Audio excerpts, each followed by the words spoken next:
Good morning, everyone.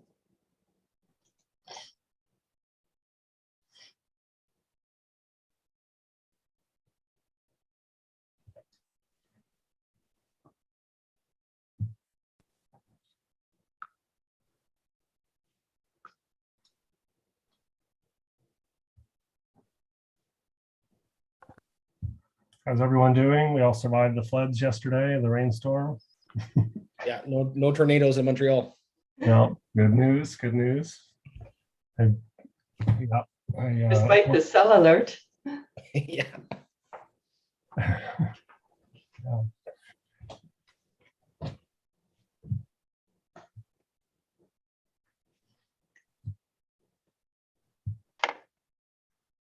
And I think we should dive right in. All right, well, officially, good morning. Bonjour tout le monde. Bienvenue on behalf of For Space and the 17 Rooms exercise organizers. That's the very last time I'm going to be saying that sentence. I always found a mouthful. As we get settled into this virtual space, we'd like to acknowledge that Concordia University is located on unceded Indigenous lands in Tiohtià:ke, Montreal. We recognize and are grateful to the Kanien'kehá:ka Nation for their care of these lands and waters and their teachings about the earth and our relations. Tiohtià:ke has been a gathering place for many First Nations for millennia, and today is home to a diverse population of Indigenous and other peoples. And recognizing and respecting the presence and ongoing connections of these historical and contemporary communities is an important step towards building trust and creating, or in fact, renewing relationships. So this morning, you're all here to consider SDG 17, Partnership for the Goals. Thank you so much for taking the time to participate. And those of you who we've seen before, welcome back. Thanks for coming back. You'll already know that we've been running the 17 Rooms exercise via For Space since January, I believe we began, as part of our mission here to create engagement around the projects, initiatives, commitments, and dialogues and development across the university. And this is an important one. So it's been our pleasure to welcome and participate with all of these audiences here behind the scenes and the people who make this possible every single week, notably your facilitators, Jason Enns and Monica Mulrennan, as well as the folks who've been planning these 17 sessions for a while now behind the scenes, knowledge brokers, Prem Suryakumar and David Ward, who is here with us today as well. So Jason and Monica will be taking you through a number of exercises and will be encouraging your active participation always. So please feel free to jump in with a raised hand at any point, really. And those of you who prefer to use the chat, that's great. We're gathering all of the kind of dialogue and reflections that are going into that space as well. So feel free to use it widely throughout. I guess I'll end on that and I'll pass it over to ED Strategic Initiatives in the Office of the Provost, Jason Enns. Welcome, Jason. Thank you, Anna, and welcome everybody. Great to see so many folks on this Friday morning. And I'll just give a brief introduction to myself for those of you that I don't know all that well, and explain a little bit what my motivations are and interests are in the SDGs, and Monica's going to do the same, and then we'll ask you to do some intros around the room, just so we know who's with us here today. So I work on various strategic initiatives in the Office of the Provost, including work on cities and social innovation, and the SDGs are included in that as well.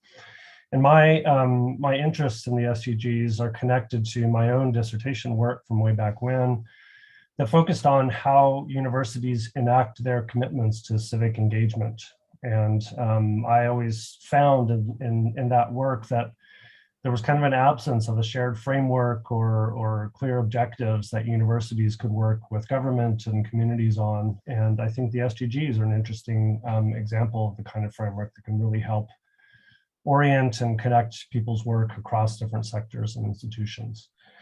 On top of this, of course, like most of you here today, I have a deeply felt sense of urgency about the fact that we're living outside of planetary boundaries and all the implications that that has for future generations. And I just want to be able to look my 14-year-old in the eye who crumbles and runs to her room crying sometimes when we start to talk about the precarious state of our planet. And just to be able to tell her that from my position, have done everything possible to try to move us toward a better, more sustainable world. So that's kind of my background and motivations. And I'll hand over to Monica to give a similar introduction, and then we'll go around the room, as I said. Hi, everyone.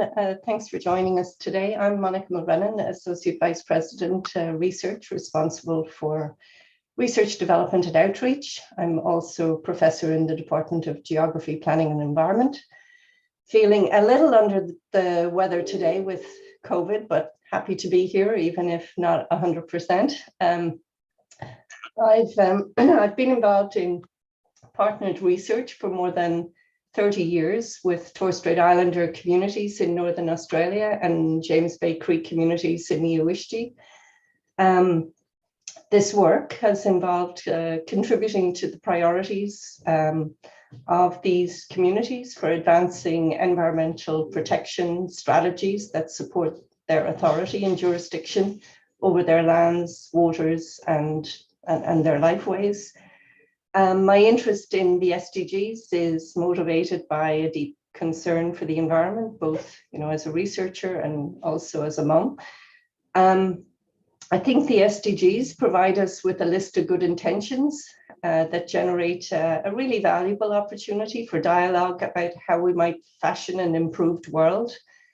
They have weaknesses, but I think a key strength of them is the attention they give to the importance of partnerships.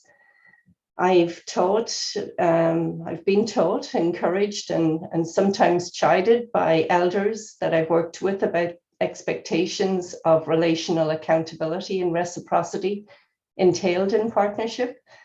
Partnerships require sustained commitment and nurturing, but I think they have huge potential to unlock really unlimited possibilities. So looking forward to today's discussion.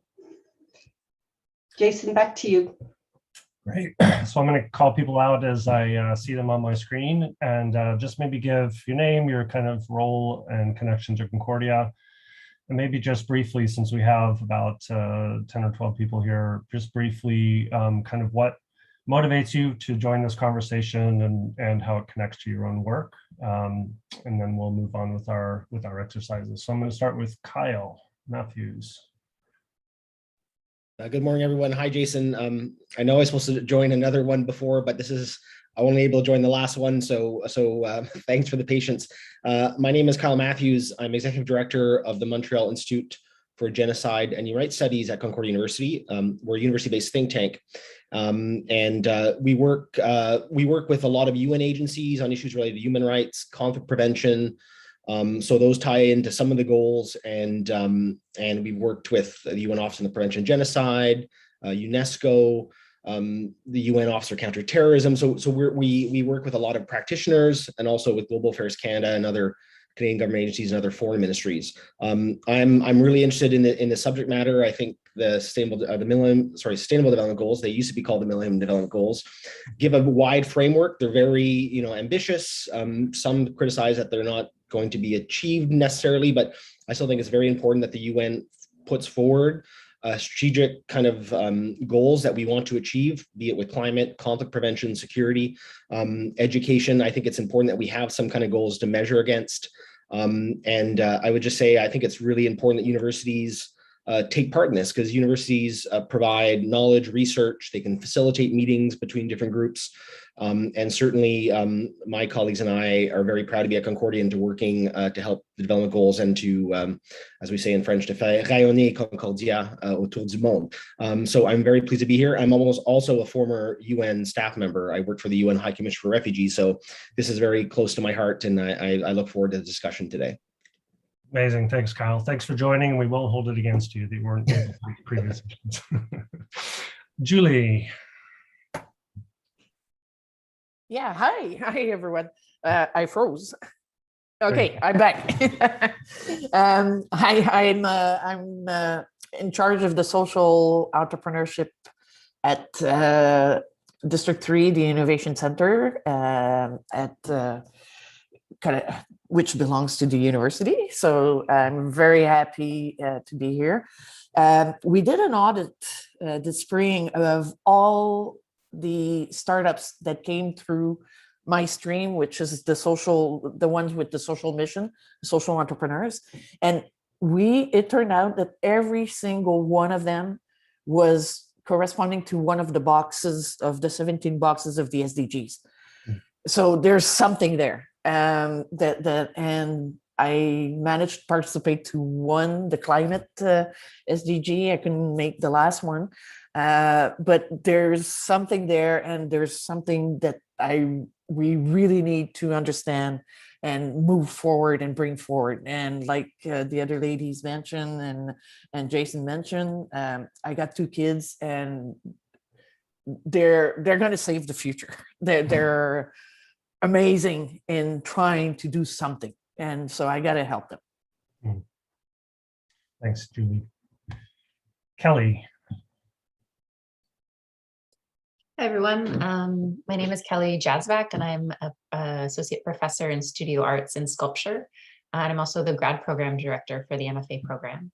And my research area is art and plastic pollution. So I'm part of a larger collaborative group that includes scientists, humanists, philosophers, and we work on interdisciplinary approaches that might get us some movement forward on the issues of plastic pollution and contamination. And our kind of guiding principle is to always start all research from the get-go all together, so that we're not coming in later at any point, but we're starting from the beginning, all as an interdisciplinary conversation. And I'm really happy to be here today. Thank you. Thanks, Kelly. What group is that? We're called the Synthetic Collective. The Synthetic Collective. Thanks. Elizabeth. Hi, everyone. Nice to see you this morning. My name is Elizabeth. For those of you who I haven't met, I work with the Shift Center for Social Transformation at Concordia. And our mandate is to support and cultivate multi-stakeholder efforts held by Concordians in partnerships with members of the broader Montreal community that are driving towards social transformation in the city. So much of our work really directly intersects with the content of the SDGs. So I see a lot of very clear overlap, maybe relevant too. I previously worked with an organization, a global network of co-working spaces that support social entrepreneurs around the world. And I was in charge of our partnerships with both the UN SDG Action Campaign and the UNDP. And we did a whole kind of rebranding and reorienting around the SDGs as an organization that I had a role in. So I have some kind of, previous experience and knowledge of the goals as well. And I have an almost 3-year-old and have similar, interest in preserving his ability to thrive on this planet. Yeah, that's me. Great. Thanks, Elizabeth. Adrienne. Hi, everyone. Adrienne McDonald here. I'm an associate professor of management in the John Wilson School of Business.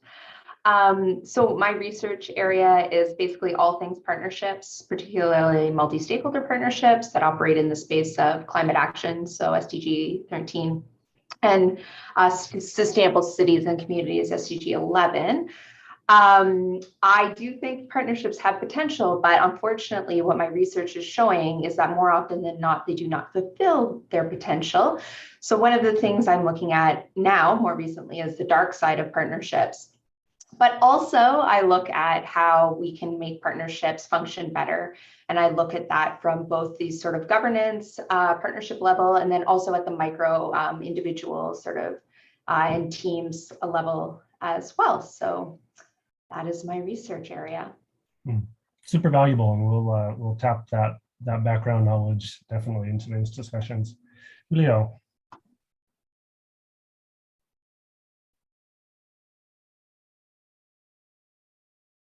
Sorry, Julio. Yeah, you're next. That's me? Yeah, thanks. Excellent. Thank you for inviting me. Thank you all for being here. My name is Julio Sevilla. I'm an international project manager with Concordia International. And my role is helping build these bridges at an international level with universities, governments, industry, etc. I think that it is a central part, the collaboration for us, it's a central part of our work. So the SDG, using the SDGs, having the SDG as a language to develop this collaboration and making sure that there is an impact in our relationships, it's very important. So my interest, it's the interaction between internationalization and the SDGs. Thank you. And Julio's done a number of, organized a number of events and sessions around the SDGs for CBIE, the Canadian, what's the B for international education? Canadian Bureau of International Education, yeah. Yeah, so he has lots of background in the SDG work. Thanks, Julio. Andrea. Good morning. I'm Andrea Clark, the now outgoing Senior Director for Community Engagement and Social Impact at Concordia. I work with Elizabeth at the Shift Center for Social Transformation, as well as the Office of Community Engagement. And I think the thing that really resonates with me for the SDGs is that they mirror the breadth of expertise that exists at institutions like Concordia, and feels like an opportunity to rally and to give us directionality to our shared work that doesn't always necessarily feel shared, but like the SDGs provides that in a way that I find really exciting.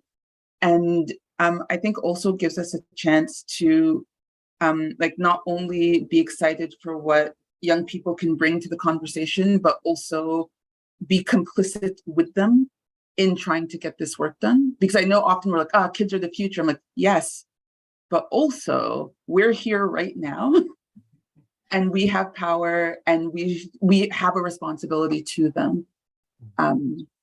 So yeah, that's what brings me here today. That's great. Andrea, I put up the wrong emoji. It was supposed to be tears of anguish about your leaving, not tears of laughter and joy. So sorry about that. Hawa. Hello, everyone. So glad to be here. So my name is Hawa. I'm the Executive Director of SEED Concordia. So SEED is a fee-levy group, and our mandate at Concordia is to provide experiential learning for students, and particularly in the context of international development.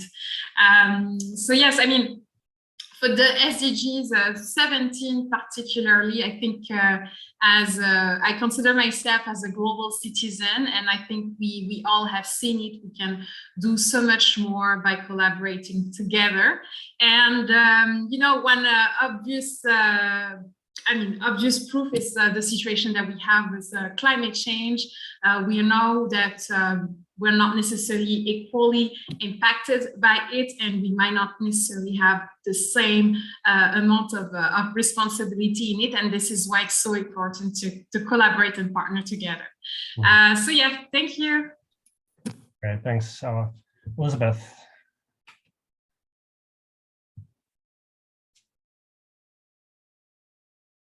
There's another Elizabeth, right? Because I'm sure I was very memorable, and you're not forgetting my introduction. And I'm seeing now that the label you use on Zoom here is Beth, so maybe. Sorry about that. Misleading. Confusion. Thank you very much for organizing this. So I'm Beth Puckett. I'm from political science. And so, kind of SDGs are one of our classic examples of the good and the bad of diplomacy when states are trying to cooperate and getting things done, and when it doesn't work. My own particular interest is more about the networking and the cooperation between the nonprofits and the nonprofits or NGOs and governments. And increasingly, it looks like the SDGs have been a very effective tool to organize groups together so that they can work towards more specific set goals with less fighting. But also, it's been a pretty effective move in sort of the open government world, so trying to get more information released from governments to nonprofits to help cooperation even more. And so using SDGs to organize the data release is at a good structure, which has been a kind of an interesting, unexpected development. And so kind of not their main purpose, but they've had some great success in trying to get more information out there. So thanks. Super. Thanks, Beth. And Dry, last but not least. Oh, you're still muted.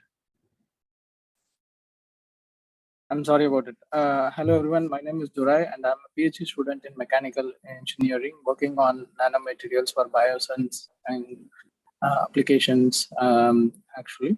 And my interest in this SDG is like I love the experiential learning, and most of the research works, get along and progresses very well with experiential learning. And for this, the partnerships between the various institutions and other things really helps. And since that was even as part of my research work, there is a partnership work going on. So based on that, I was interested in this SDG. Thank you. That's great. So amazing group of people here today, really diverse roles and places in the institution, and just really look forward to the conversation that comes out of our interactions and our thinking about what we as Concordia can do around this particular goal, which is really transversal across all of the SDGs. So I'll hand back over to Monica to give us a kind of a brief walkthrough of what our agenda is here today, and then we'll jump into kind of a first level kind of brief meta conversation about the benefits and critiques of the SDGs, just to kind of orient ourselves with respect to that framework. So Monica. Yeah, so for these discussions, our aim has been to bring faculty and staff and students together. Even with a relatively small group, there's tremendous diversity in the group here today. And really what we want to do is to consider how to engage with and respond to the SDG framework, and to use the SDG targets related to SDG partnerships to assess our current activities, considering how we might deepen or extend these activities and contribute to the decade of action towards the SDGs. So we're not really trying to come up with a specific action plan, but really to use the SDGs to help assess where we're at and imagine where we might go. The outcomes of this and the other 17 rooms conversations will really, they're helping us to create an SDG game plan that we will, we're working on over the summer and will release in the fall. But in terms of our agenda, as Jason just mentioned, we're going to have just spend a little bit of time discussing the benefits and critiques of SDGs, because it's a bit of a mixed bag, and it's important for us to just put that on the table at the beginning of our discussions. I will take you through a quick look at the Concordia landscape in terms of what's happening, and then we will do a review of the targets and see if we can identify which targets we're best placed to address, or to come up with our own targets. And then we will spend much of the latter part of the meeting in a brainstorm and idea generation. Although based on the last the 17 rooms so far, that happens throughout. So really excited to have this discussion with you. And I will hand it over to Jason to take us through the benefits and critiques exercise. Thanks, Jason. Yeah, thanks, Monica. So just very quickly here, we're going to fly through these, and I'm going to just start. We've articulated kind of 4 commonly held, commonly shared benefits of this SDG framework, which some of us have already touched on in our own introductions. Do the flip side of the conversation and articulate some of the common critiques, and then just give a little space if people want to elaborate or react or add to what's articulated here, just to kind of get ourselves grounded with respect to this framework. So 4 common benefits are that they create this common agenda, facilitating collaboration around shared goals. We've already seen people mention that in their introductions. They connect economic, social, and environmental aspects of sustainability. So they're not just environmental sustainability goals. They really show the interconnections, or in pulling them all together in one framework, compel us to see the interconnections between economic, social, and environmental aspects of sustainability. They place an emphasis on concrete targets and outcomes. Each of the SDGs has 6 to 10 to 12 targets associated with them. Each of those have indicators. They're very concrete. And they help to build a sense of urgency around establishing 2030 as a crucial deadline for taking transformative action. On the flip side, we have these common critiques that the SDGs are so vast that it's difficult to know where to start and how to engage. This is what's detrimental about the comprehensiveness, that it can be difficult to even grasp where to start, because of like 17 is a lot of goals, as folks who write strategic plans know. The SDGs fail to adequately account for the rights, interests, and perspectives of Indigenous peoples. There is an Indigenous peoples group at the UN, but they're not part of the formal ratification process, and they were really given very little space in the conversation around the SDG when the SDG framework was created, to weigh in and get included in and get explicitly referenced in the SDGs. As one of our a presenter at the Loyola Sustainability Research Center conference this last spring shared with us, Danica Littlechild. She has an inside perspective on that, and it's really great to, it was a great presentation, and maybe we can put up the link to that if at some point in the chat. Two other quick ones. The SDGs don't go far enough in addressing root problems. They just articulate these goals, but they don't get to what are the root issues that are driving the inequities and the problematics that the SDGs claim to address. And last, there are critiques that the SDGs are in many cases internally contradictory. So the paradigm case here is, how can you both pursue kind of standard conventional forms of economic growth at the same time as you preserve biodiversity and environmental sustainability. So I'm just going to pause there and open up just a little space here for us to respond to that, add to that, give your own personal reflection on this kind of benefits and critiques. You can jump in with a raised hand or put some thoughts in the chat. I just want to give folks a little bit of space here to articulate their own position if they want to, with respect to this SDG framework. And I don't know, Beth, if you have, I mean, you already in your introduction started to articulate the what is this framework good for, and what does it actually resulted in terms of tangible benefits. I don't know if you want to elaborate on that at all.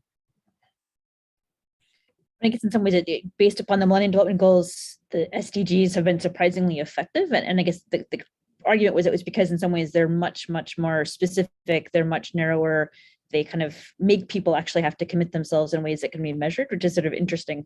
But then again, a concern about I guess there was that debate among kind of activists about, do you pick goals that you can achieve because that creates positive sort of enthusiasm and inertia that can actually help you then go far later on, or do you go for the ideal, and anything short of the ideal is a sellout? And I think, again, there's been a lot of debate about that, but I guess in some ways for me that the unintended effects have been even more interesting and effective than some of the really specific intended ones, in terms of just the amount of buy-in from such a huge range of actors, where again, I get the sense that MDGs were really much more about the really specific UN system, but now, right, to have universities and students, that's pretty wild. Yeah. And the MDGs were very targeted at a certain segment of the world community, right? It's really about developing country, the lower and developing countries who are really trying to step up the ladder. And the SDGs are meant to be universally applicable in developing and developed countries together. Any other comments or responses or personalizations of this benefits and critiques of the SDG framework?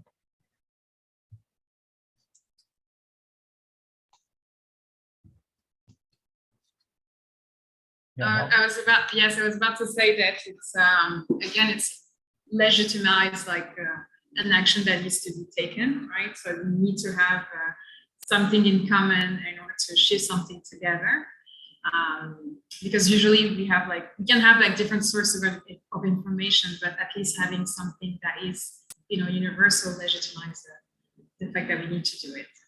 Yeah. And particularly true in this case of partnerships, right? It's the thing that you can collectively organize around. Oh yeah, sorry, Adrian, didn't see your hand. Yeah, I mean, the only thing I was going to say is a couple of the criticisms resonate with me, particularly the one about not doing enough to address root problems and some of these inherent contradictions. And I think sometimes, in particular with the inherent contradictions, it's easy to kind of wave those things away. But the reality is that there is a tension between, biodiversity and the economy. And there are some really large system level issues that make us consistently choose the economy over the environment. And I think we don't look at that with these goals necessarily. And I think, is one of the things that I worry about, or what keeps me up at night, is do the SDGs allow us to just sort of do surface level things, pat ourselves on the back and congratulate ourselves, and then without actually dealing with some of the much more systemic problems that we really need to be like confronting, right? So, the health of the economy relies on a certain amount of growth compound per year, meaning that, I don't know, in 20 years or something, we'll need to double the economy if the economy is going to be healthy, but we can't double the economy because we are already beyond our planetary boundaries. So some of these realities, I think the SDGs don't necessarily confront, and could also, I worry about putting attention into things and thinking we're doing something that's actually just sort of like very surface level. Not to say that that's always the case, just those criticisms resonate with me. That's one of the pitfalls that we've been trying to avoid in our thinking about how as a university to engage with the SDGs, because it's going to be easy to just label existing things that we do already with these nice little colorful Totally. and say, like, look at all the things that we're doing that are help meeting the sustainable development goals, when in fact we're not doing anything differently. And we're like living with these contradictions that we're not really kind of investigating fully. So that's what these conversations have been meant to give space to unearth and reveal those kind of and get beyond those kind of really surface level approaches to thinking about how we as an institution can really contribute to the important, significant, hard work, as opposed to just the happy slap the label on things and feel better about themselves. And good public relations. But I would say also on the flip side of that, those contradictions could be really fruitful space for coming up with innovative solutions. So working with those contradictions, rather than saying, oh, this is too hard to resolve, like working with those contradictions and trying to use them, those contradictions as a way to innovate, is also sort of the flip side of that. So yeah. That's great. Thanks, Adrienne. Andrea. Yeah, I think there's definitely something to like sticking in that contradiction space, the time frames that we're thinking about in terms of the economy as well, because like when we say that that it might not be possible to make certain changes for the economy right now, it's like, well, that's because this quarter it might not be the right decision, but inherently down the line it is. And I think I hold on to some optimism around the potential for the SDGs to push us to like change paradigms, like to change ways of thinking, and to also really highlight spaces where like something that seems like a fairly small change could be fairly radical. Like what happens if companies have to internalize the cost of polluting or the cost of layoffs, or and then all of a sudden, well, actually it's not profitable because you had to own your cost. And I think I think the SDGs present that opportunity to like bring together so many different ways of thinking in saying that like things have to be different. So what can different look like? How do we like really open things up together? And I think that's like the pitfall of it being very large is also the opportunity of getting those experts together to think differently, and also thinking about, even in the context of partnership, what expertise means and whose expertise. Yeah, totally. Yeah, super. Elizabeth, do you want to jump in? I don't know if you're going to respond exactly to. No, yeah, I just have maybe just to build a bit that, Adrienne, what you spoke to really resonated with me. I sit with that a lot. And I think cognizance of those kind of inherent there's like a really, I think, loud and growing voice on the progressive left about the sort of kind of inherent impossibility of the fundamental premise of the SDGs, right? That like we can sustainably continue to develop and grow the economy when we live in a world with finite resources and we're so close to, having exhausted them. And so I guess that kind of, I hear that like voice a lot. And I think that it is pertinent to our conversations and to the way that we ultimately enact and communicate about work within this framework, that we, just as you say, Jason, I guess, this attention to their, very easily kind of become this surface labeling exercise and not just doing nothing, but actually perhaps like detracting good energy and resources away from work that may be contributing to shifting the system in meaningful ways. I don't know if I said anything new, but I find that quite resonant. Yeah. Yeah, I think just having an awareness of that helps a lot, right? And so just and confronting that reality is helpful instead of trying to pretend like we aren't going to deal with any of this hard stuff, right? Which could be easily done if we're interested in just patting ourselves on the back. Yeah. You guys are nailing it. This is exactly the opening we wanted to create to carry with us in the next parts of the conversation. That kind of like, okay, where do we need to guard ourselves? What are the opportunities? How do we think about this in complex ways that don't just simply that aren't oversimplifying?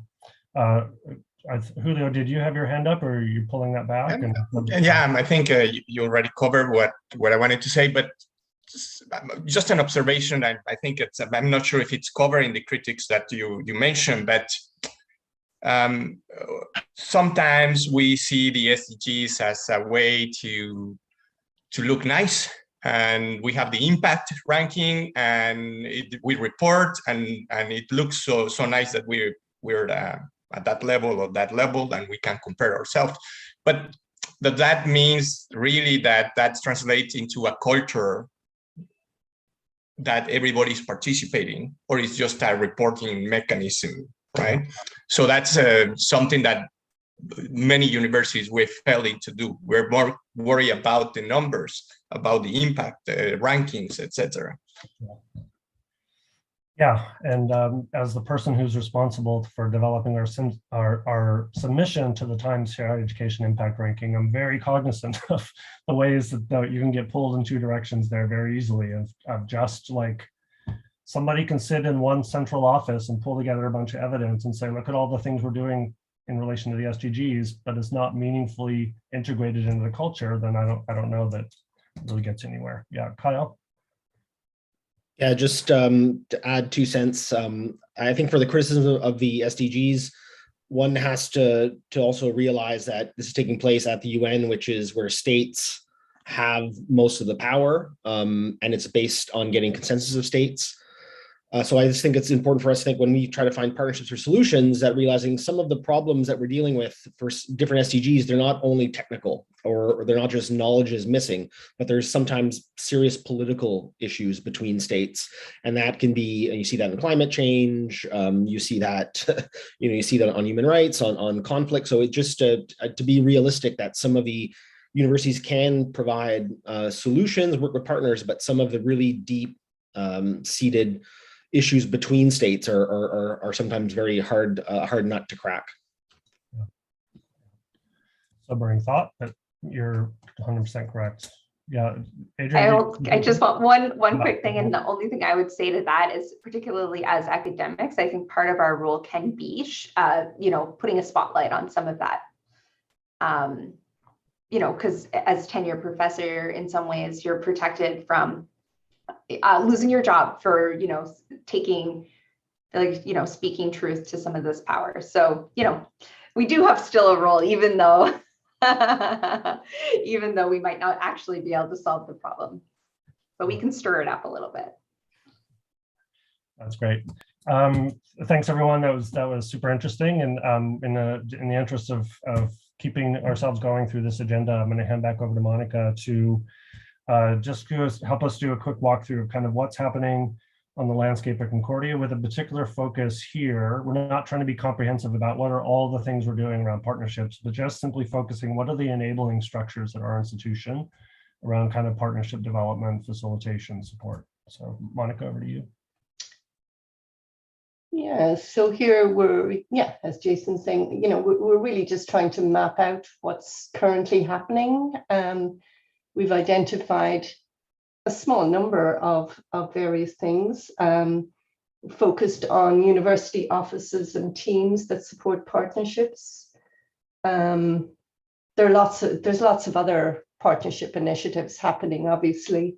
And we're not really trying to be comprehensive here. We just want, but we see this as an opportunity to really have you identify things that are missing from this landscape.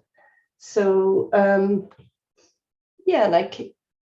without going too deeply into it, I mean, are there some obvious omissions? Like we're trying to keep it at a fairly high level, but we acknowledge that there are gaps here. So we have research, teaching and learning, and engagement in the 3 columns.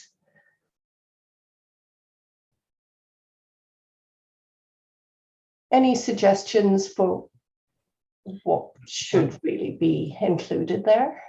I'm just recognizing, Julie, we don't have the D3. Yeah, I was waiting for Julie to come in on that. That's my miss, Julie. No problem. We'll get that added in.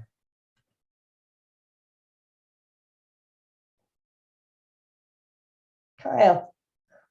Well, I just see missing from the list, but I know it's in my building, the Future Earth initiative. Yeah, for sure. I thought that if that's not on there, that should maybe go into research somewhere because it's a UN partnership office. Anyway, so my small comment. No, that's great. Definitely. And obviously Damon's work on the sustainability in the digital age related closely to Future Earth. Any other suggestions? I'm just trying to think, the Cities Institute comes to mind, but are they maybe under one of these things? I don't know. No, and I think I honestly do feel that we could be, we could list, we've had them under many other SDGs, but given the attention to partnerships, I think cities would work very well here, as indeed would many of the other institutes and centers. Kyle? That's a new hand. Sorry, that's the old hand. Oh, My apologies. No worries. Yeah, that was a question about how far into like particular institutes or centers that really had a partnership orientation to go in this mapping. Lots of places like Engage, other centers and institutes have these a really strong orientations around partnership work, and then there's some smaller ones, like my own is PICEF, Partnerships in Indigenous Conservation and Environmental Futures. It's a smaller one, but clearly wherever the focus is really on partnerships, that's the primary mechanism for achieving change. I think that we can add them. I'm thinking of Inactus, JMSB. All right. Yeah. Yeah, good point.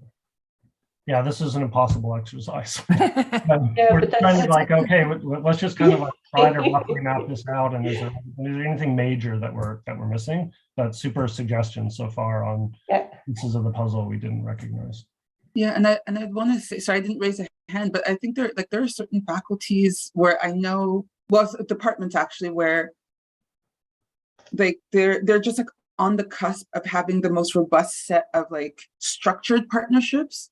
Because of the teaching and learning and the type of student placements that they do, where the relationship is so long lasting that we're like one step away from saying like, well, it's actually a formal partnership, but instead it's kind of this like year over year, semester over semester. And I know like you said, like it's really easy for this to get very broad, but I think about like those departments where the student experience in community is so vital. And so they end up having to have these like really great relationships that are hard to capture, because sometimes it's like one part-time faculty member who's doing this every term on top of everything else they have to do. And so like the recognition and support of those places where partnership exists is tricky, but like there's a lot of strength in it for the university. Yeah, good point, Andrea. And I think the same is true really for the research community. More and more funding is tied to these large pots of funding. You know, we have the SSHRC Partnership Grant, we have the NFRF whole suite, which is very much focused on bringing partners from a diverse range of possibilities together.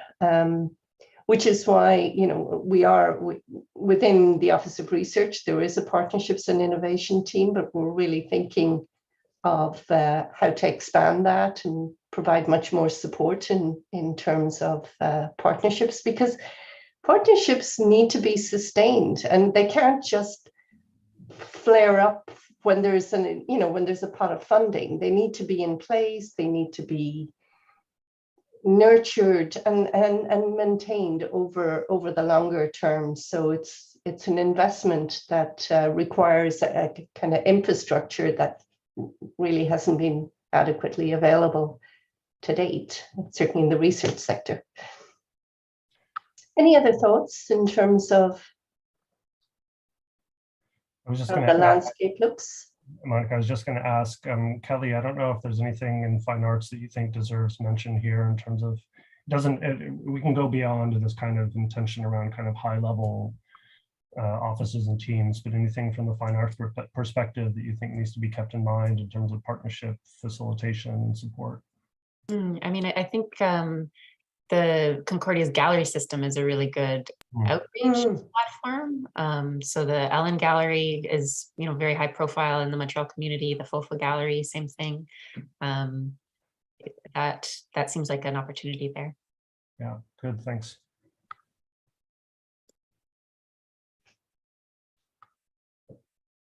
Anyone else?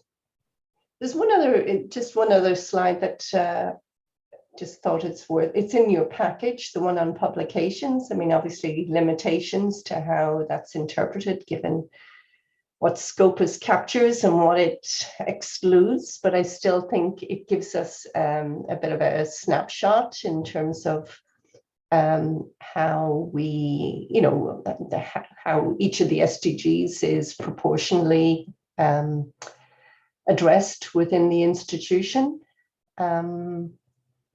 There isn't one specifically on partnerships, but you can see we're big players on the health and on the, so on 3 and 7. But yeah, an interesting snapshot. But yeah, so really in terms of this exercise, the question then overall is, in view of what's currently happening at Concordia, how can we be more impactful around SDG related partnerships? What, if anything, does the SDG framework challenge us to do, or maybe to do differently in relation to what we're already doing? And we're thinking there both in terms of Concordia, within our own campus and operations, as well as out in the world. So yeah, so moving on then, we're going to take a look in the next exercise at the targets. So back to you, Jason. Great, thanks, Monica. So really what we're trying to do here is dive down into the particulars of this SDG and the targets associated with it as part of our as part of a way to address the question of what might the SDGs compel us to do or invite us to do, or gaps in our own thinking that they might expose. And you'll see here an amended slide from the one we sent out, and I had a much too rigorous filter going on when I first built the slide that articulated which of these targets seemed most relevant to universities. So we've I've changed that up a little bit and identified 9 that we can think of as having potential for universities to engage. If you need to look closely at this, you can change your view to the full screen so that you just see the slide. I know that the writing is a little bit small because there are so many targets for this particular SDG, 19. But in any case, I've identified 9 here that I think are most relevant or that we potentially have the most to contribute to as an institution. So what we're going to do is we're going to look at these from 2 angles.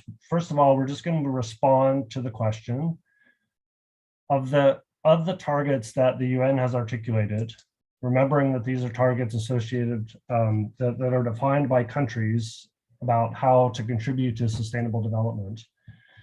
We're going to ask ourselves, which of these are most relevant to universities, to us as a university, and that we potentially have the most to contribute to.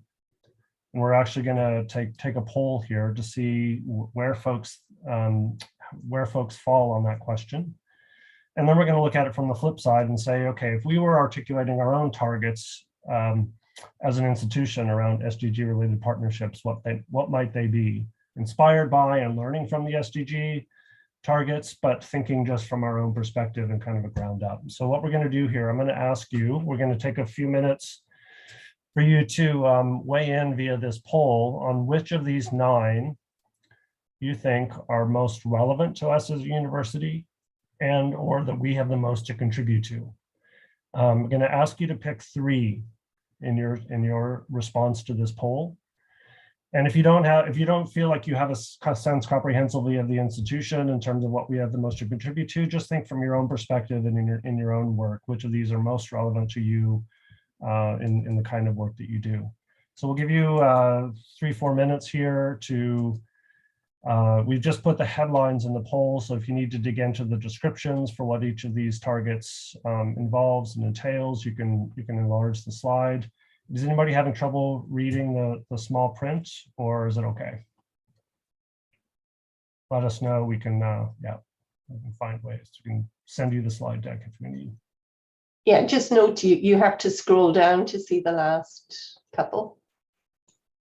Yeah, there are 9 there in that poll. So which 3 of these 9 you think we as a university have the most to contribute to, or they're most relevant to us? Recognizing here the heavy emphasis on working with and in developing countries.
If folks need just another minute.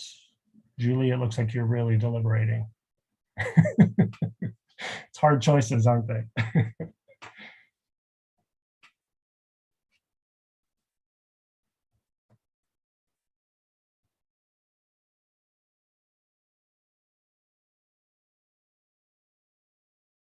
All right, I think we'll close it down and look at the results, see what folks think. I just have to move the results to the other screen, large, so I can see. Okay, so we have a couple of standouts here. Knowledge sharing and cooperation for access to science, technology, and innovation. So the knowledge, universities as knowledge enterprises is really the focus and the orientation there. Secondly is around encouraging effective partnerships. No surprise there, given who's in the room here today. Third up, enhancing policy coherence, so policy orientation with respect to the SDGs, and data, availability of reliable data coming in a close fourth. And then a fifth, which still got substantive responses around strengthening science, technology, and innovation capacity. So just curious if anybody wants to explain, defend, make a case for one of the targets that didn't get bumped up. Just really curious to hear from folks why they voted like they did and why they think the particular targets that we've asked you to respond to are most relevant or that we have the most to contribute to. So I'd be interested to hear from folks. Yeah, Andrea. Yeah, and it isn't one to, like, this isn't one that I voted for, but that I really struggled to not vote for. And it was the measurements of progress, because I was torn between that and reliable data, and feeling that with an enhanced availability of reliable data, it probably facilitate measurements. But I'm like, oh, but maybe knowing what the measurements that we'd want to take are would, you know, so there's this like they're hand in hand. Yeah. And I think both for me support the idea of policy coherence and this question, like, we have policies that very clearly go against like the global well-being, but also like well-being and like in our own countries, like just en général. And so I think often when we try to look at policy change, it's assumed to be like deeply political, and that there's like it's more about your political leanings than it is about facts. And I think universities have such a great opportunity here to come in with rigorous data, with the legitimacy that comes with it, to support policy coherence. And then, I mean, partnerships just make sense. How could you not vote for partnerships if you're here today? Any other responses or elaborations or explanations for why some of you voted as you did in terms of any surprises here for anyone, or things that you think should have been highlighted that aren't? Kyle, how did you vote? Well, I think my first three choices were in the top three selected by everyone else.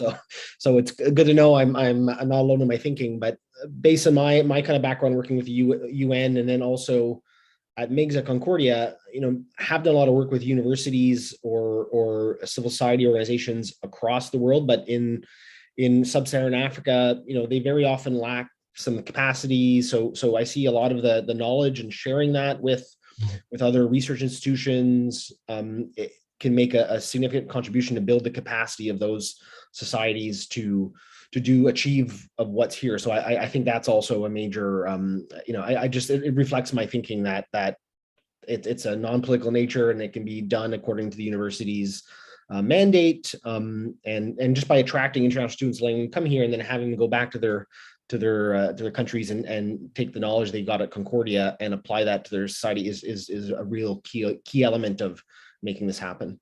I'm going to ask Julio, given that your work in Concordia International around these international partnerships, does that resonate with you, and do you see that potential? And how did you respond to this poll? Does it align with what you see as the priorities and the relevance to Concordia? Sure. Yeah, I think I'm just like Kyle. I voted with the rest. Especially, I believe that encourage effective partnerships can enable the rest, because that's the first vehicle to start these conversations. My only observation that I always kind of skeptic about the language that we use here is that it's very general, and I have found that many developing countries actually can contribute to us a lot. Mm-hmm. And we have had, Jason, I think you attended some of these meetings that we organized with Tec de Monterrey and other southern countries that are doing a great job. The other ones, some of the language that I see here is like a little bit, like we have the entire solution, right? Yeah. Yeah. And can I was about to hit send on that in the chat, like the importance of us to have like recognizing and valuing the expertise and capacity that exists, and also recognizing that some of the quote underdevelopment is also directly due to like resource extraction and taking so much that there's a difficulty in other countries, and that equity plays a huge role here. Both equity in terms of resources, but also equity in terms of again, like that recognition of expertise, and that somehow we're the only ones with expertise, and so let us help you finally figure these. Like, c'est pas vrai, or at least it's, it's so resonant for me. Yeah, sure science is really privileged there throughout. There's very little on other ways of knowing. Yeah. I was just going to say, how I'm sure these are considerations you face every day in your work about how do you build reciprocity and equity and these kind of partnership activities outside of Canada. Yes, I mean, like I think it's very important to have an exchange approach rather than giving and donating. So yes, it is true that we do not necessarily have the same resources, the same capacity building, but I think it's important, like the approach that we try to strengthen what is already there. And sometimes the gap might be just a problem of resource capital, and it's important that we see this as a collaboration rather than giving and taking. Hope that was clear. Yeah. Super. Kelly, did I see you were raising your hand or no? Just a brief one as I'm nodding along to these comments. I voted for the knowledge sharing one, reliable data, and effective partnerships. And those were the three that I didn't have questions about the power structures behind them in answering those. And so that's what I was most interested in trying to tackle, whereas the other ones seem really loaded in a potentially problematic way. Yeah. Elizabeth or Beth, do you have any comment on that, on the loadedness of some of these targets and how to approach that as an institution, a knowledge institution in Canada? How do we think about ourselves in relation to these kind of frameworks and building equity and reciprocity in our work? Yeah, I guess sort of 2. One is more pragmatic, which is you start with some of the easier stuff that is less loaded, and then kind of build the relationship and sort of build from there. And I guess the other is more from the granting framework, which is increasingly those grants are all about co-production, but also the idea that the partner who's not the academic should be taking the lead instead of saying what it is that they need or want, and that should drive what develops, which I think probably helps to. Yeah, Monica, that's integral to your work. That sense of approaching with capacity, but saying, how do the partners priorities and how do they articulate the objectives? So this has been super great. We're going to record the outcomes of this poll, and I want to take just a couple minutes before we have a short break for folks to use the washroom, grab a coffee or whatever, stretch your legs.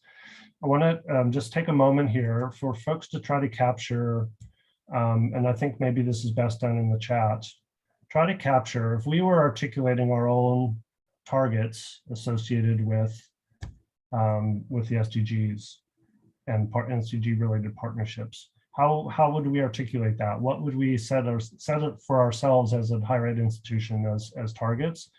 Kind of like setting aside or kind of avoiding the problematic nature of some of the targets that the UN has articulated. What might we endeavor to achieve as an institution and set for our kind of aspirational goals for ourselves with respect to SDG related partnerships. So this is kind of a segue into the final section of our discussion here today, is that the what might we do in, around partnerships and the SDGs. So this is the connecting point between the targets and the what might we do conversation is, if we were articulating our own targets for ourselves as an institution, what might they be? So I'm going to give you a couple minutes here. We'll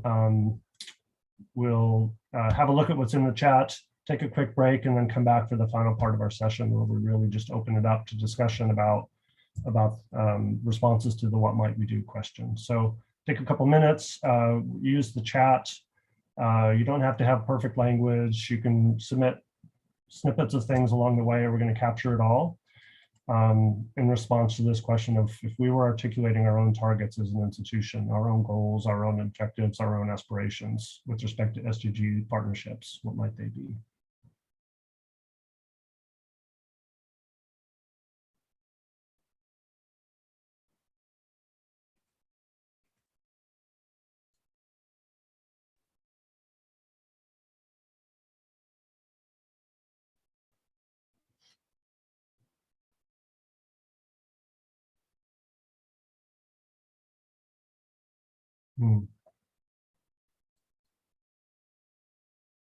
Yeah, Kelly, that word development and sustainable development goals is a loaded one.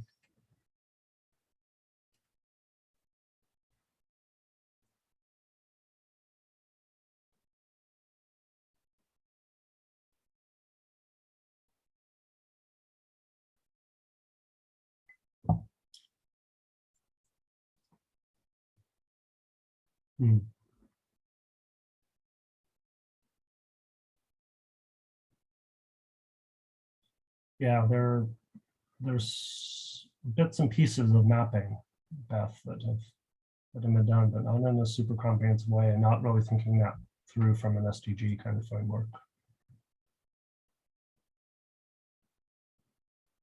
There's always the question also of, anytime you map, the next day it's out of date. How do you maintain that the live view of all the different things that are happening at a complex, large institution?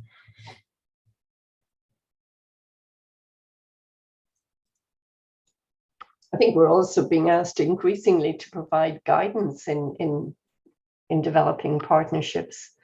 And of course, it's so much on an individual basis and so much dependent on the dynamic and the specific needs of the partners that it's difficult to give a template, but it would be good to get some guidance from the group on what that might look like in terms of supporting partnerships. Mm-hmm.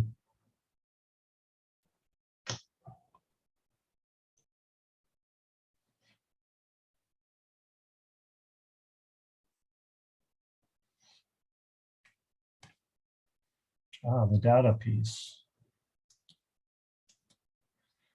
Is your sense, where do you think that kind of repository belongs, Beth? Who's in a position to act as a central repository, and what can universities do to help with that work? Anyway, you don't have to respond. Those are the kind of immediate questions that I have, and because I think it's a crucial issue. Jason, that's why for me a part of it is like integration of information systems, like, because we have information systems that might each be able to capture some of that information as a part of routine maintenance of those systems. And I think it's more about, like, can those systems speak to each other? Obviously, like, maybe not in their entirety. You might not want every person to be able to access all of the information from respective systems, but I think there are some elements that we could capture within existing systems and then have them speak to one another. And I guess the question is, like, who owns the place where they speak to each other, and who gets to speak to what gets added to the other systems that gets maintained. But the fact is, the mapping can't be one-off. It has to be continuous, and so it then therefore also has to be light. What would that give us, Andrea? What do you see the mapping as contributing to?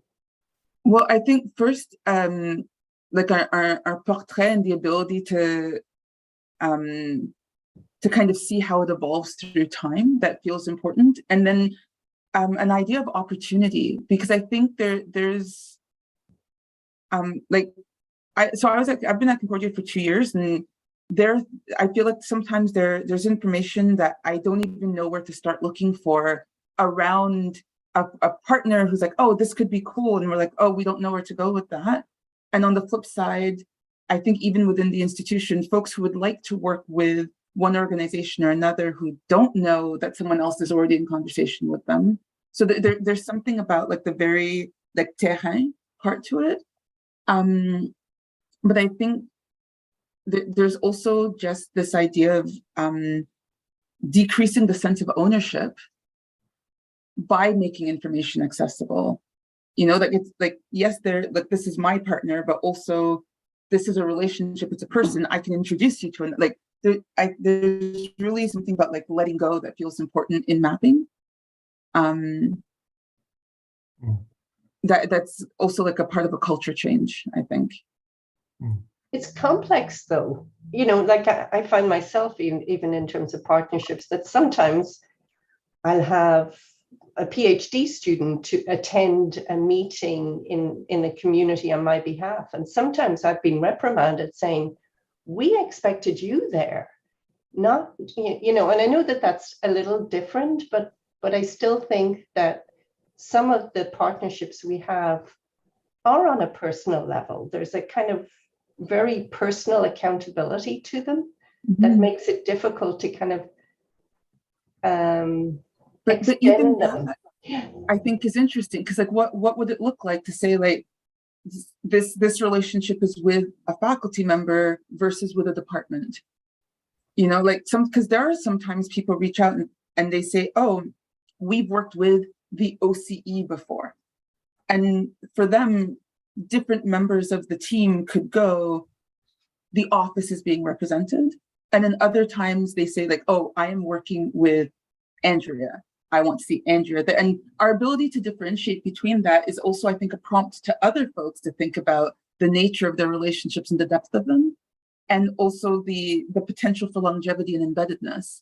Because I think there's a concern when, let's say a faculty member with like really long-standing personal relationships leave, and the organization would like to continue to work with the institution, and no one's going to bat for them because the institution wasn't invested in the partnership.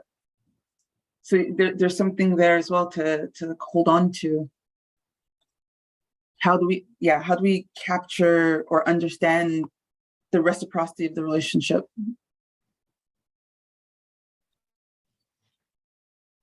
That veers a little bit, I think, Beth, from what you were suggesting, which is really the data capture piece, as opposed to our internal systems and communications processes. And you put up a link to a report on Portage, which is the Portage the name of the repository or the name of the initiative services? I think a little bit both. I think they discovered that they needed different variations, and so kind of it became the umbrella to hold it. And I guess there's a thought about trying to eventually get it so that it's not just like the classic data pieces, but even like how do you capture these sort of processes, these relationships, these sort of more dynamic type human interactions. I don't know that anybody has a great answer for that yet. It seems really important. Okay, I'm gonna close the loop on this part of the conversation. It would be great if anybody else has any other emerging thoughts about what might we target as an institution around partnerships. This is already veering into the what might we do space, but if you have any last thoughts about what might we set for ourselves as a goal or a target, we're going to take a quick break. Let's take 5 minutes, come back at 11:20, use our last 40 minutes to really dive into that question of inspired by and compelled by the global goals and the SDG 17 targets. What might we endeavor to do as an institution to be more impactful around our partnerships work? So take 5 minutes and we'll call you back at about 11:20.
Yeah, I ended up only including 3 examples in the participant guide in the end, but one of them is at UPM, which I think is a super interesting center there. They do really interesting work. Which one? In the Innovation and Technology Development Center. Okay. I just sent you. I used the shortcut and in anticipation of the answers, I wrote a couple of reflections on the room 17. Yeah. Most focus on internationalizations. It's more is my view. I mean, I don't want to be understood as the office view, but maybe that, I mean, not for this meeting, but in general, that can give you some ideas there. Cool. That's great.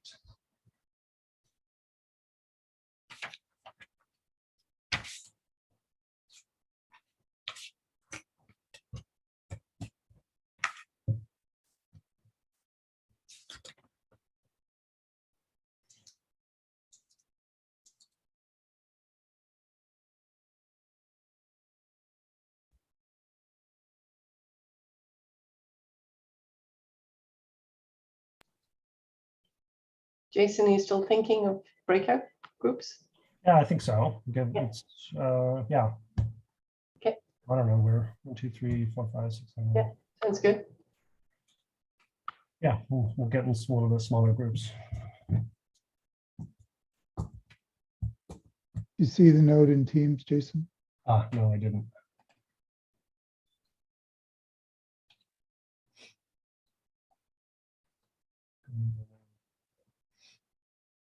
We have the breakout rooms ready. Adjust as you. Yeah, sounds see fit. great. Let's go with it.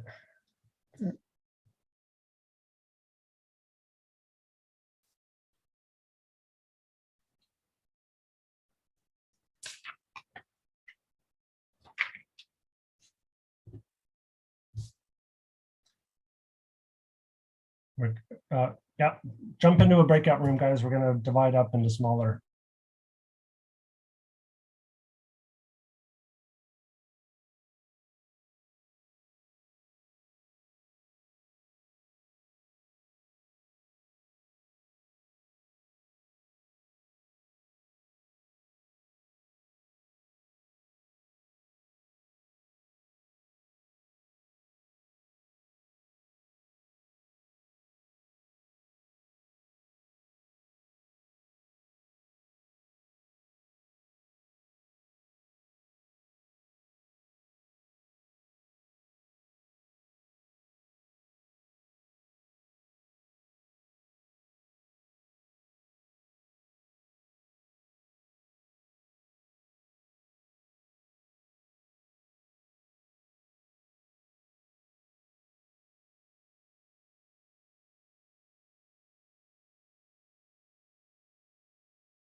Great, welcome back, everyone. I guess I'll just do a quick, we'll do some quick recaps here of what the discussions that happened in our rooms, and then kind of do a quick closing and let you go for the day. Monica, do you have, are you gonna? I delegated to Beth. Okay. Who wants to share some of the things that came up in the? Beth, are you good? Yeah, thank you. I'm good. I apologize if my internet's unstable. I apologize. Hopefully only be a little bit laggy and not knock out. So I guess the kind of the top things we talked about is, given it's sort of Concordia's job to prepare students for the future, that it would be great to kind of use that as a ground to help to diversify international experiences. That would be good to have more international experiential learning, to really kind of give opportunities for international students, but also for kind of Quebec students to go abroad. That with one of the potential obstacles behind that has been there's not quite enough partnership building within Concordia to link together the different sort of units and parts that could really facilitate this by making sort of available resources, and kind of helping to sort of connect the students, the opportunities, and the financing. It was mentioned that actually that Concordia does have significant opportunities and even some resources to really help with partnership development, to help with student mobility, funding, as well as sort of structures, but that would be kind of potentially a sort of low-hanging fruit to put more funding into that. So again, for instance, if there's only one person doing Concordia International, they can't do everything. And so again, trying to sort of really, so again, not huge investments, but really kind of put the money in places where it could really help to build these. Again, there might be sort of collaborations between sort of research partnerships and exchanges with student exchanges and partnerships. Again, the idea is that sort of universities are well placed to connect people because A, they have trust, and B, they're like octopuses, so they have lots of fingers in lots of different places, but it's that kind of getting the information back together.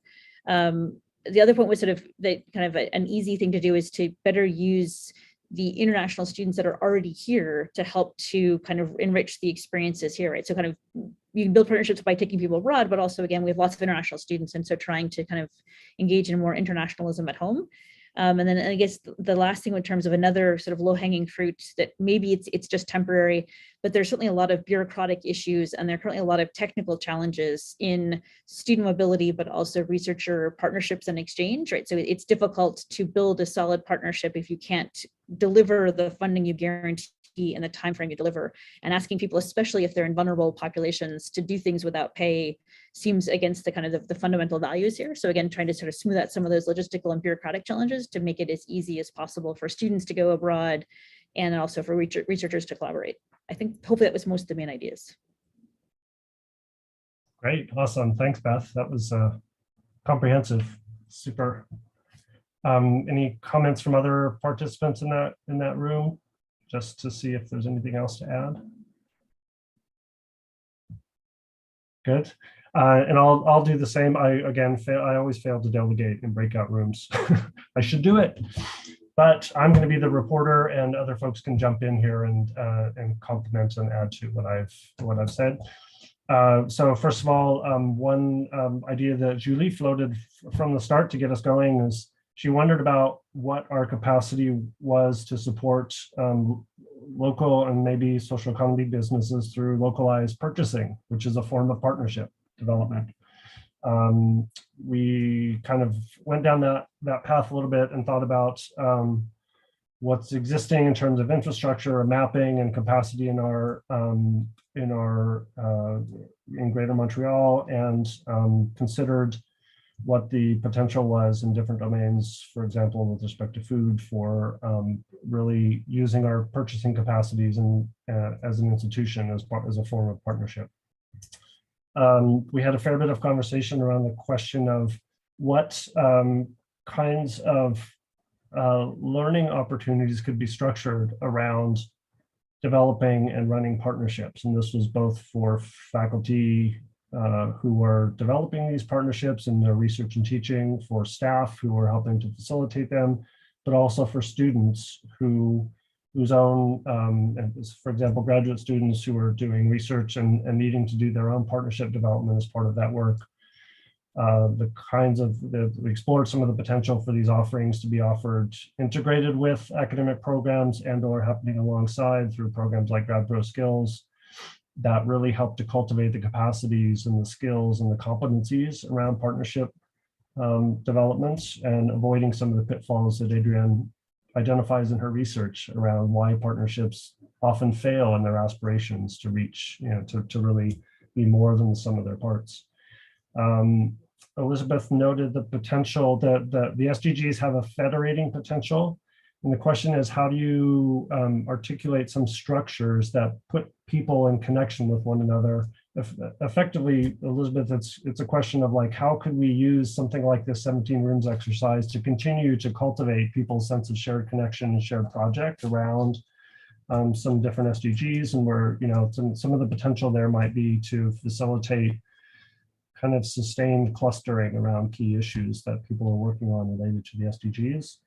And also just one small suggestion raised about the potential for localized internal support that complements what's available through the Tri-Council for doing the early work of partnership development that takes a long time and doesn't have immediate rewards. How do we support that institutionally in ways that recognizes the difficulty and the timelines of really substantive partnership development?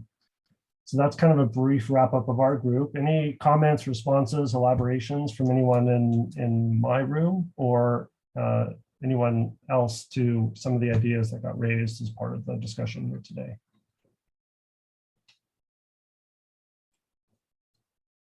Just maybe to echo, Beth, one of the points that you brought in, just that we also, I think, touched on this idea of better resourcing, not just in terms of like funds available for partnership development, but people. That was a big finding that Adrian noted, just that simple fact that partnerships don't happen unless there's somebody at the center driving it forward. And so the staffing, if we really want to invest seriously, it's got to be, it's slow human work and it just needs people. Yeah. Very good. Well, I'm going to close us off here today.